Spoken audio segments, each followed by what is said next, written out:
Улсын хурлын дарга эрхэм гишүүдээ.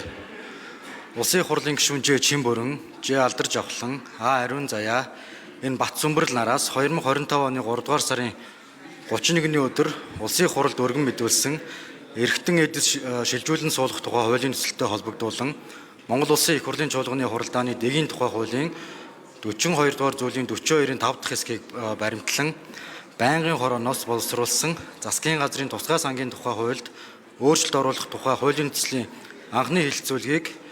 хүний хөгжил нийгмийн бодлогын байнгын хороо 2026 оны 5 дугаар сарын 5-ны өдрийн хуралдаанаараа явууллаа. Байнгын хорооны хуралдаанаар хуулийн төслийг хэлэлцэх үед улсын хурлын гишүүдээс асуулт зарчмын зөрүүтэй санал гараагүй тул улсын хурлын гишүүн эс Эрдэнэтаас Монгол Улсын их хурлын чуулганы хуралдааны дэгийн тухай хуулийн 39-р зүйлийн 39-24 дахь хэсэг заасны дагуу хуулийн төслийн анхны хэлэлцүүлгээс эцэслэн батлах үе шат руу шилжүүлэх гормын санал гаргасныг хуралдаанд оролцсон гишүүдийн олонх дэмжсэн.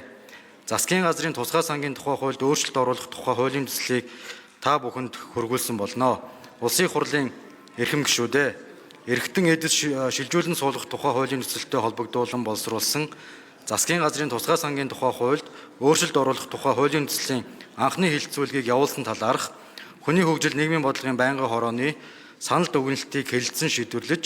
хуулийн төсөл баталж өгөхийг та бүхнээс хүсье. Анхаарал хандуулсанд баярлалаа.